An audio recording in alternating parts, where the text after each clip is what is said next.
Coming up on Valley View News, the Santa Clarita City Council passes a multi-million-dollar park contract. We don't have enough parks in Santa Clarita, okay?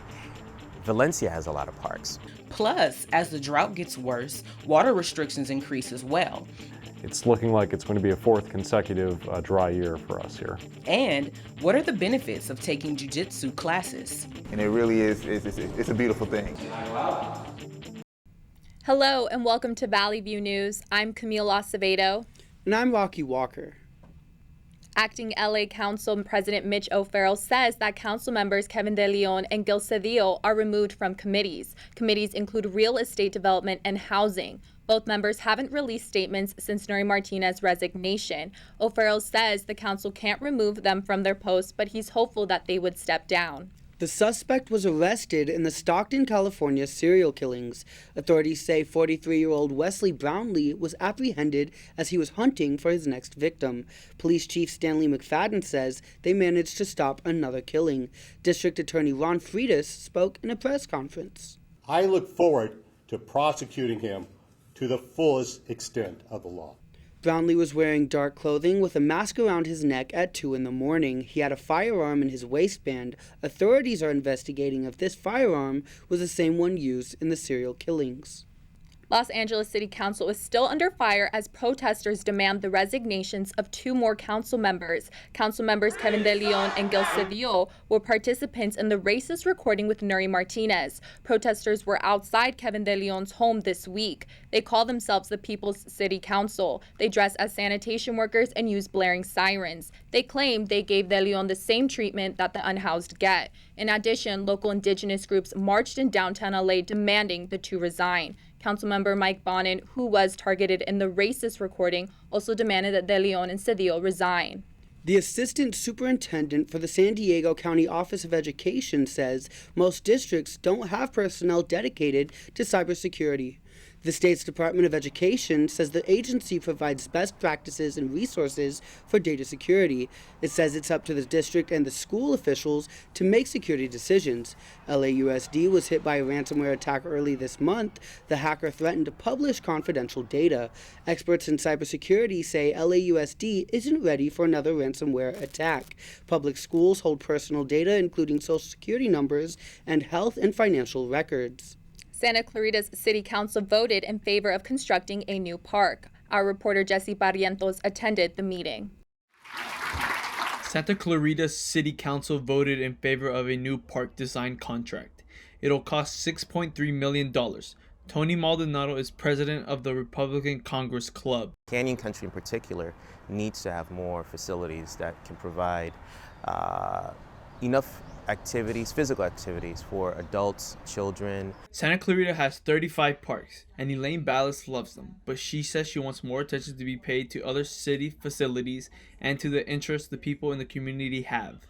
But the problem is there are other people coming into the community who have other interests other than that, and I think those need to be addressed. Even though there are many parks here in Santa Clarita, Maldonado says the parks are spread out throughout the valley. Most are in 2 locations. We don't have enough parks in Santa Clarita, okay? Valencia has a lot of parks. Saugus has a lot of parks. Canyon Country and New Holt do not have enough parks. The city will discuss the park's design with the contractors soon to see how many fields, courts, and playgrounds will be included. There's still going to be more information coming out on the new park on Via Princesa. Reporting from City Hall in Santa Clarita, I'm Jesse Barrientos, Valley View News. The Biden administration opened the application process for Americans seeking student debt relief.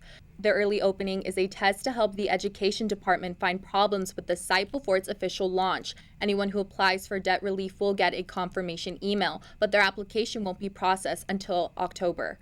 People who made less than $125,000 in either 2020 or 2021 are eligible for up to $10,000 of federal student loan debt forgiveness. The LA County Department of Public Social Services launched its pilot program for the so-called Basic Income Allowance. The program will give 300 people between 18 and 24 $1,000 a month for 3 years. LA County Supervisor Hilda Solis says people will be randomly selected for the program. To be eligible, applicants must be enrolled in the General Relief Opportunities for Work, or the GROW program.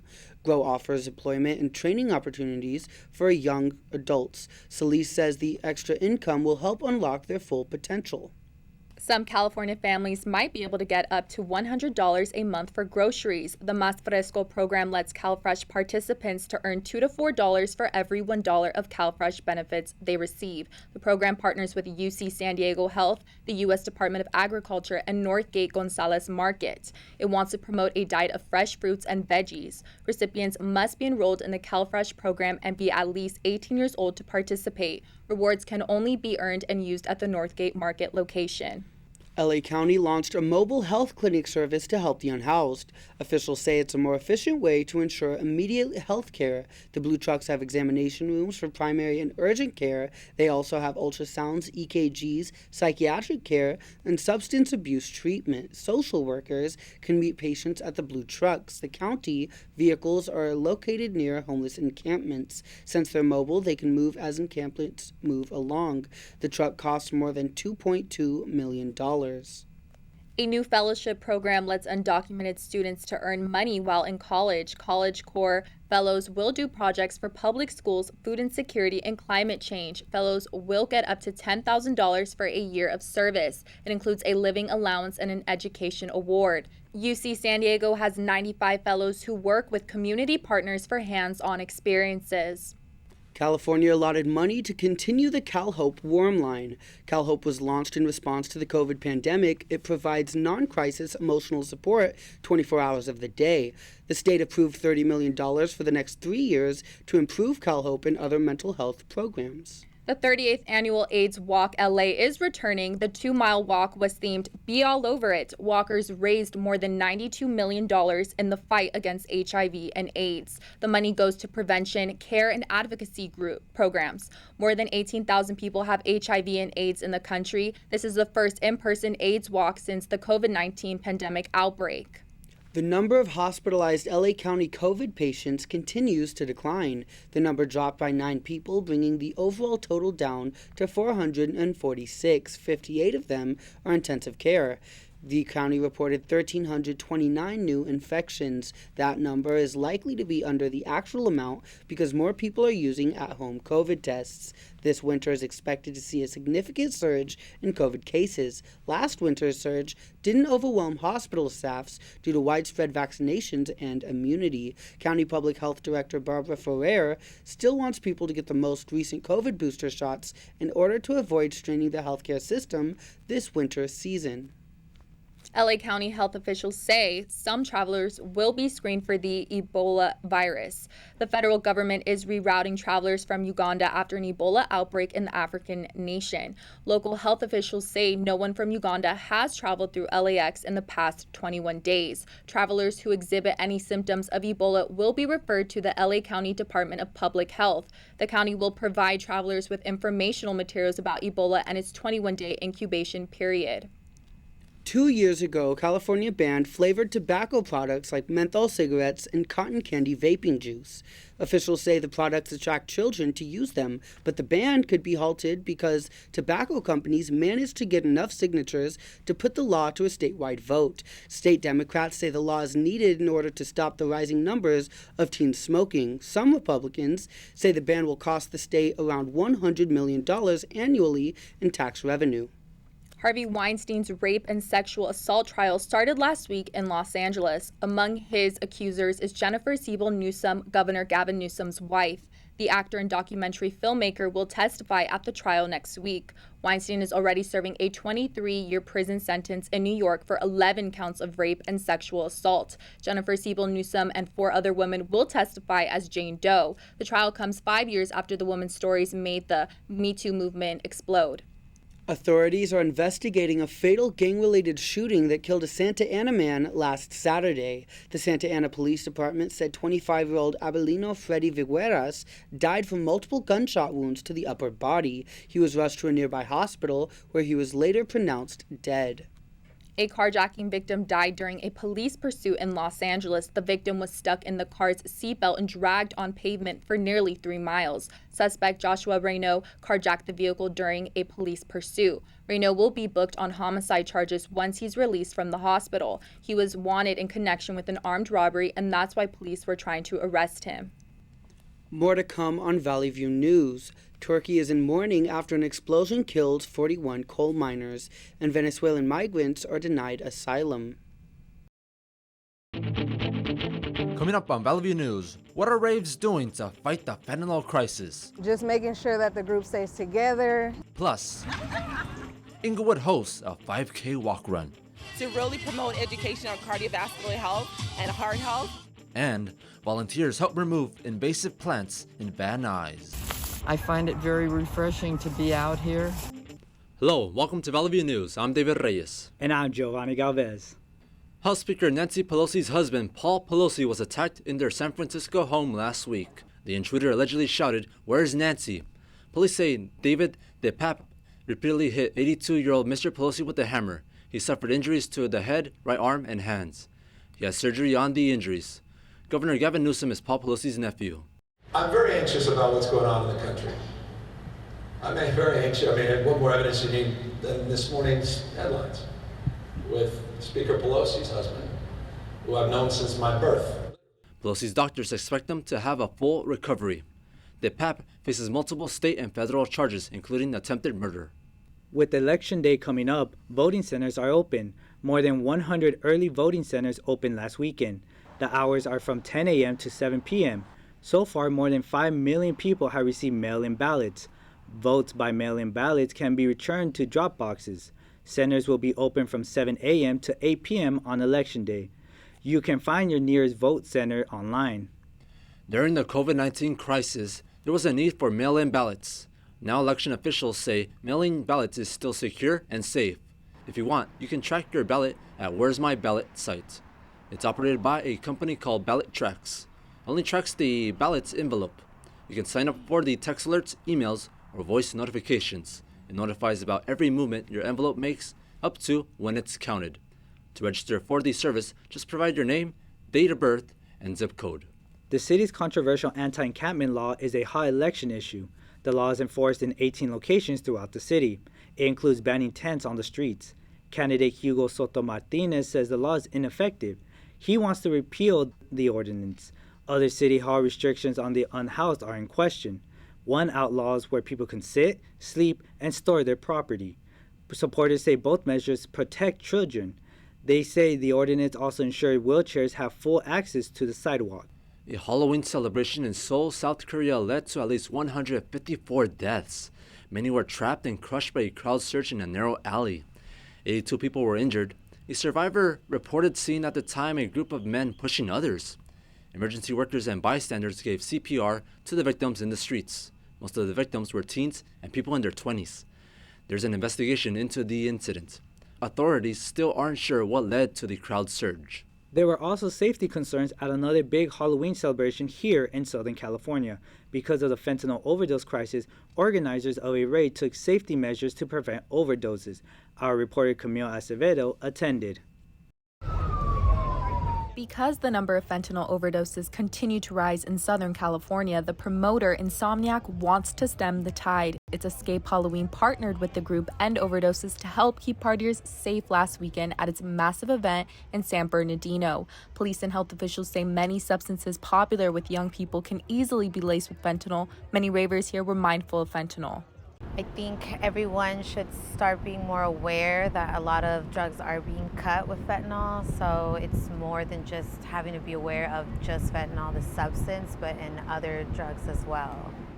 One Los Angeles rave store sells fentanyl testing strips. The low-cost strips can detect traces of fentanyl and help prevent overdoses. Ravers also have their own safety measures. Just making sure that the group stays together. Any random people trying to come up and offer my friends anything, I always say no for them anyway. Costumed Halloween partiers crowded into the NOS Event Center for the two-day rave. Some brought their own hydration packs to be safe, while others stayed close together in groups. Everyone coming in was searched. There were medical professionals in tents ready to help, and police were stationed inside and outside the event. Everyone was on alert for fentanyl. especially for someone who's always around these type of events where this is present. So I feel like it's just very scary, and it's something that I know I have to take more precaution on. For any social setting, not just raves, the public must know the dangers of fentanyl and the ways that they could stay safe. This is Camille Acevedo reporting in San Bernardino for Valley View News. The third round of inflation relief payments go out to eligible Californians this week. The first people to get checks are those who got Golden State stimulus checks in 2021. The rest of the direct deposits will be issued after November 14th. If you're wondering how you'll be getting paid, you can look back at your 2020 taxes. If you filed electronically and received California state refund by direct deposit, you'll likely get a direct deposit for your inflation relief payment. A Realtor.com report shows that California still has some of the highest rental rates. Rates are cooling down, but inflation adds to the pressure. Meanwhile, renters in the nation's largest cities pay on average of $1,759. It's $20 cheaper than an average one-bedroom in the state. The Department of Housing and Urban Development tells renters to follow a financial plan. Your rent should not exceed 30% of your income. The My Shake earthquake app alerts California residents before an earthquake hits. The app recently alerted Bay Area residents about a 5.1 earthquake. It alerted about 95,000 people. Since the earthquake alert, about 2 million more people have signed up for the service. The system operational only in California, Oregon, and Washington. The app was made by a Berkeley seismology lab. Some portions of the state's upcoming winter season will be drier than normal. The National Oceanic and Atmospheric Administration predicts little rain from December to February 2023. The agency releases seasonal outlooks every 3 months. Alaska, the Pacific Northwest, Northern Rockies, the Great Lakes, the Ohio Valley will experience lots of rain in the winter season. The next outlook is available on November 17th. Construction is starting in LA County again, but this time it's for the wildlife. Our reporter Rocky Walker explored the site. Los Angeles is fighting urbanization's effects on local mountain lions by building a wildlife crossing over the 101 freeway in Agoura Hills. The goal is to improve genetic diversity among wildlife by connecting the Santa Monica Mountains to the Simi Hills. Right now, they're cut off by the 101.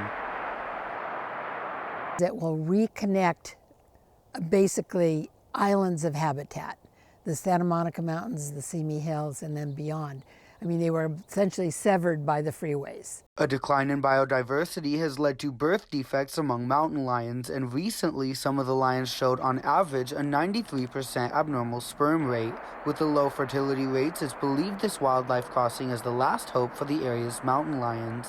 We're really sort of at a critical point where we really need to make this happen. The crossing will give all wildlife here a better shot at survival. Some say this is just the beginning. There is so much left to do to foster coexistence between our wild neighbors and with people and our pets. The Wallace-Annenberg Wildlife Crossing broke ground here in Agoura Hills on Earth Day and is set to be complete by 2025. Reporting for Valley View News, I'm Rocky Walker. Orange County officials strongly encourage residents to take preventive measures against the RSV infection. The area has a record number of RSV hospitalizations for infants and children. The surge is severely impacting pediatric hospitals' capacity for overall medical care. Among the children that we've been seeing with COVID and influenza that are requiring hospitalization, 95% have not been fully vaccinated. Infants and young children are most at risk for RSV. Some Foster Farms chicken breast patties could have plastic pieces in them. The company recalled around 148,000 frozen patties shipped to Costco stores. The U.S. Department of Agriculture says the patties are contaminated with hard, clear pieces of plastics. Some customers reported finding pieces of plastic embedded inside the patties. People are advised to dispose of or return the product. More than 30 million bottles of Pine-Sol products are being recalled. The Consumer Product Safety Commission says that they may contain harmful bacteria that poses a threat to people with compromised immune systems. 8 different versions of the products were being recalled. They include multi-surface cleaners. The CPSC says no one has been reported injured yet. The contaminated products were made between January 2021 and September 2022. They were sold on Amazon and by other major retailers. A study by Harvard and Stanford universities looked at the decline in the test scores for California and other states. It studied 4,000 school districts with 12 million students. Wealthier districts with a small percentage of low-income students barely experienced a decline during the pandemic. Students in all the 29 states studied declined in math. For California, the decline was 48%. The state placed about 1 year behind the average score in the mathematics nationally. People over 50 who sleep less than 5 hours have a greater risk of multiple illnesses. They have a 30% greater risk than those who sleep 7 or more hours. The data was gathered over 25 years. PLOS Medicine conducted the study. It looked at whether sleep duration was connected to chronic disease. PLOS Medicine Professor Derek Jan Dyke says getting only short sleep is not good. More to come on Valley View News. Brazil elects a new president, and Amazon stocks took a decline. Coming up on Valley View News, some Inglewood residents are skeptical of Prop 29. Why are you going to disrupt something that is working? Plus, there's an increase in fentanyl drug use in Santa Clarita. It is with the teens. Again, they're buying stuff off of the streets. And a historic fall festival returns to Los Angeles. It's just nice to be outside. Hello and welcome to Valley View News. I'm David Reyes. And I'm Giovanni Galvez.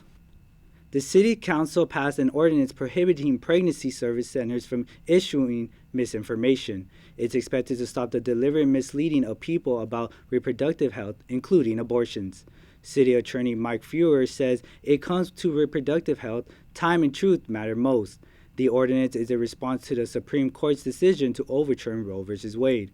Feuer says some pregnancy crisis centers falsely advertise to women seeking abortion, especially lower-income women.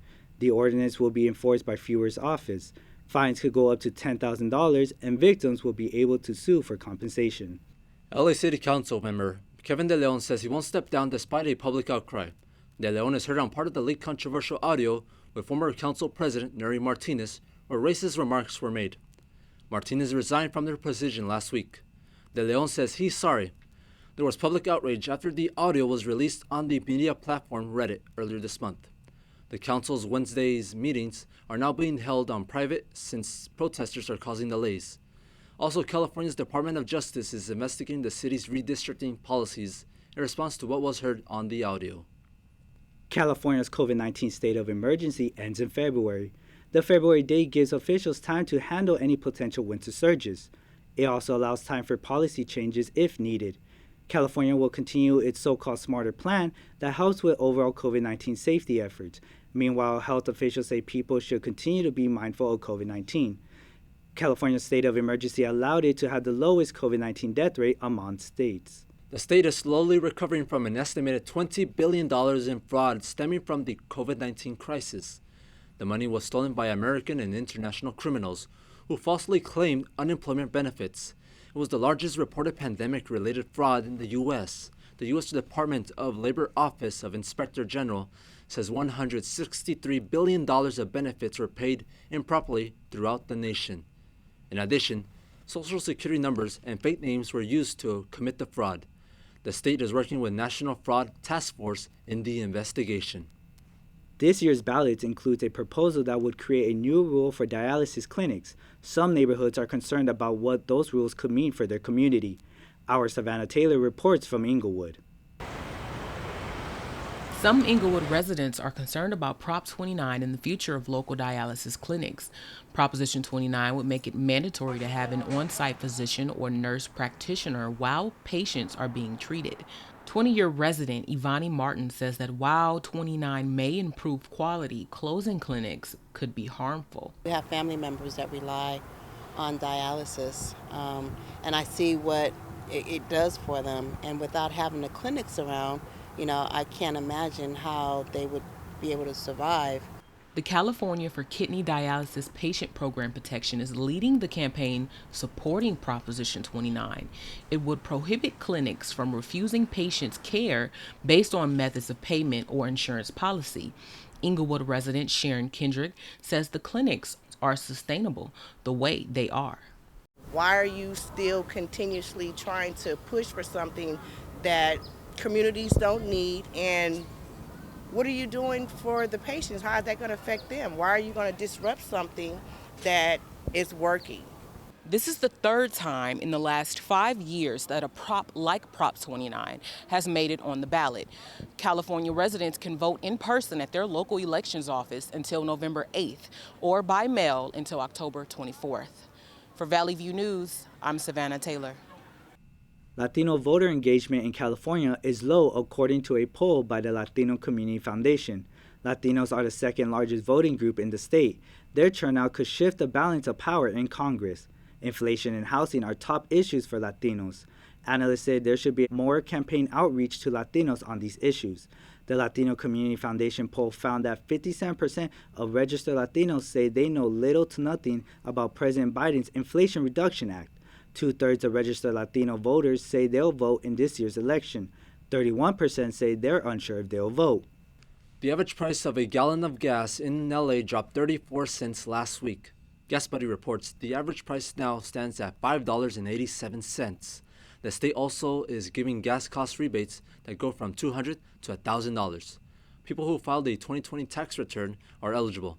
Those who filed as dependents won't get any payments. The cash payouts are part of a June state budget deal. Your stove might be leaking cancerous causing benzene into your home. Benzene is a carcinogen that could lead to cancers such as leukemia and blood disorder. Researchers estimate over 4 tons of benzene per year are leaked into the atmosphere from outdoor pipes. These pipes deliver the gas to buildings. Samples of gas from over 100 homes were gathered to test what gases were emitted when stoves are off. All of the samples had hazardous air pollutants such as benzene, toluene, and xylene. North San Fernando and Santa Clarita have the highest benzene levels in the state. October is Breast Cancer Awareness Month. An organization called the Stand Up to Cancer is sharing information about various cancer treatments for patients. Our reporter Andrea Gonzalez explains.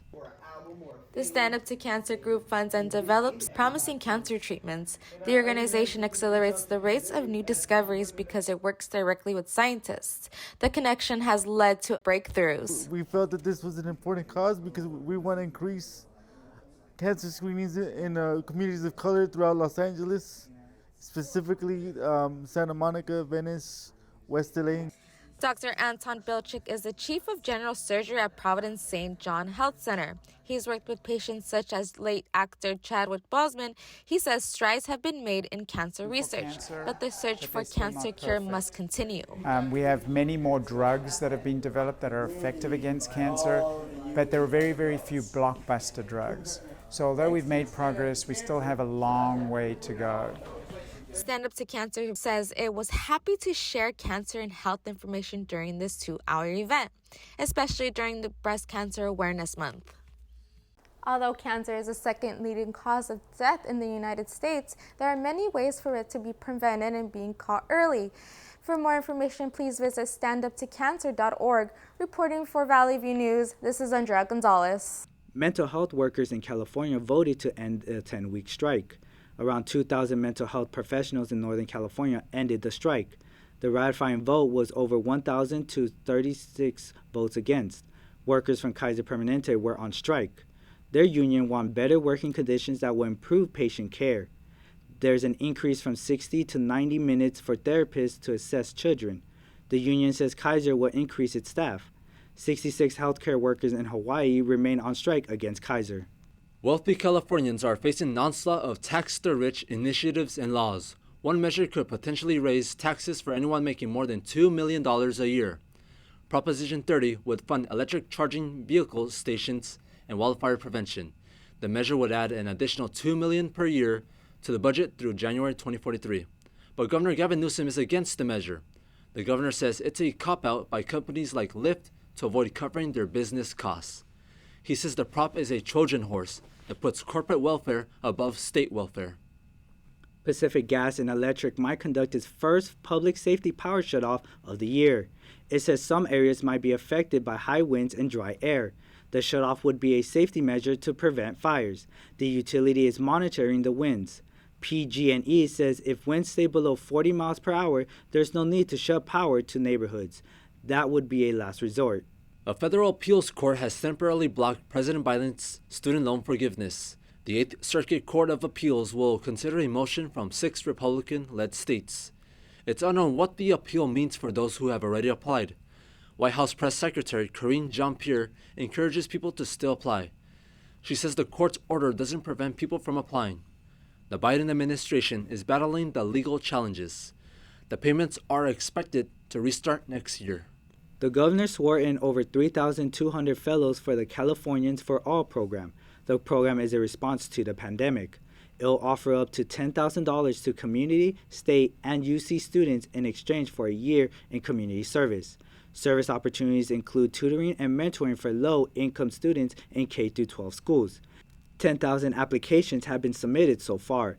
The program will help ease the financial burden of a college education.